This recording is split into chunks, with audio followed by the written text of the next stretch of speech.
सभी को राम राम। नमस्कार। मैं हूं पीके अग्रवाल। आप देख रहे हैं ट्रुथ प्लस।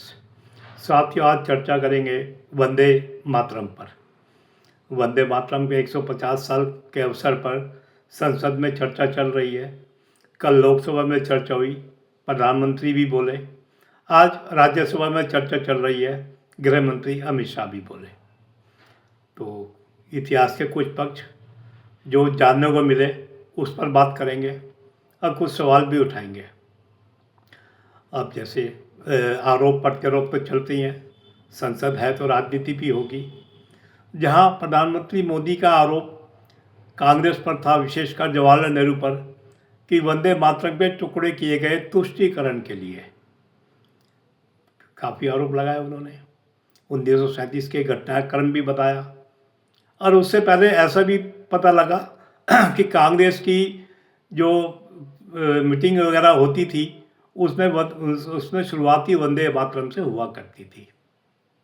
1937 के बाद कुछ अंश काट दिए गए। अब मैं ज़्यादा इतिहास में नहीं जाऊंगा कि मैं इतिहास के बारे में बहुत ज़्यादा नहीं जानता। मैं तो चर्चा से कुछ बिंदु जो मैंने पकड़े उस पर बात करूंगा। अब कांग्रेस ने भी इन आरोपों का जवाब दिया। अब कांग्रेस का हमला आमतौर से आरएसएस पर रहा कि उस समय आज़ादी से पहले बीजेपी तो थी नहीं, आरएसएस थी।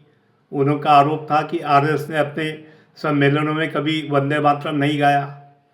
और वो निश्चित रूप से उनका हमला, क्योंकि बीजेपी आरएसएस संबंध है तो समझो आप बीजेपी पर ही है।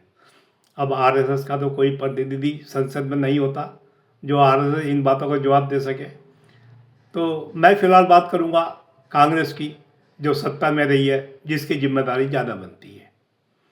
अब जैसे कहा गया, कांग्रेस ने जवाब दिया कि 1937 में कई प्रबुद्ध हस्तियों ने मिलकर, जिनमें वो नाम देते हैं रविन्द्रनाथ टैगोर जी का, सुभाष चंद्र बोस जी का, उन सब ने मिलकर जो भी तय किया कि कुछ ऐसे अंश हटा दिए जाएं जिससे कि खासकर मुस्लिमों की धार्मिक भावनाएं आहत होती हैं।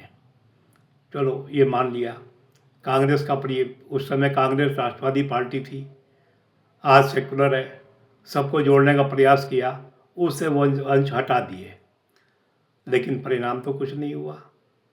जिसे बीजेपी की भाषा में कहूँ, वंदे मातरम के टुकड़े कर दिए, जिसका परिणाम देश के टुकड़ों के रूप में आया।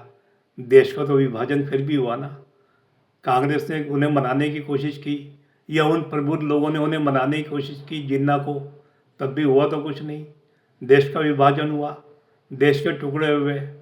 अब कहा तो जाता है देश के दो टुकड़े हुए तो तीन थे। पाकिस्तान के तो दो हिस्सों में बना था, पूर्वी पाकिस्तान, पश्चिमी पाकिस्तान। पूर्वी पाकिस्तान बाद में बांग्लादेश बन गया। ये नैरेटिव की ताकत है। भारत के तीन टुकड़े कहकर भी इतिहास पढ़ाया गया, दो टुकड़े हुए।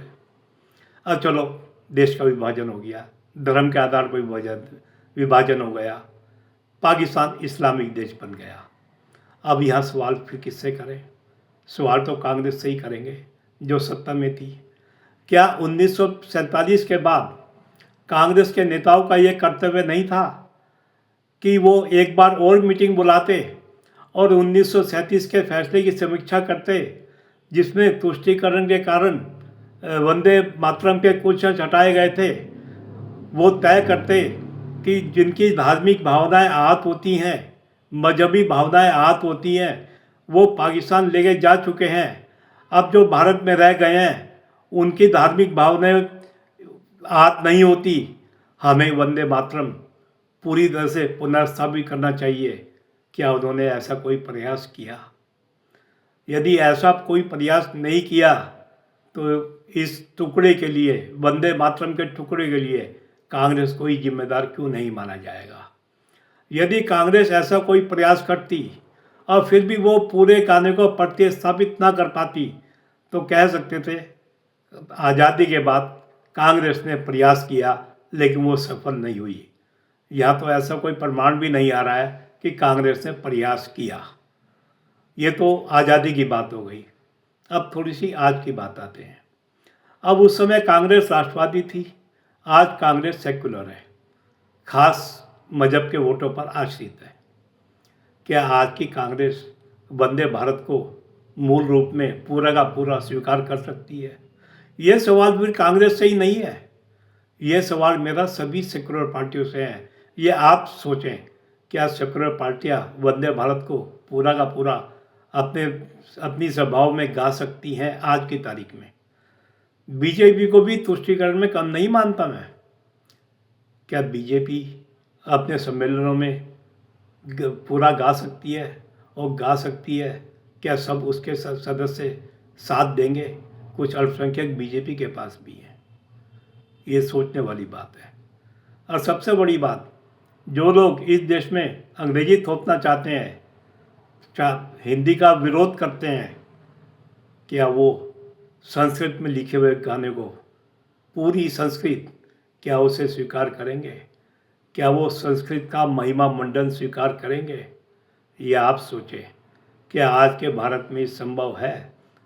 मैं फिर कह रहा हूँ, बीजेपी अपनी सभाओं में गा सकती है, अपने सम्मेलन में गा सकती है, लेकिन वहाँ भी हो सकता है कुछ लोग, विशेषकर मुस्लिम, उसे ना गाने वालों में, ना शामिल करने वालों में हों।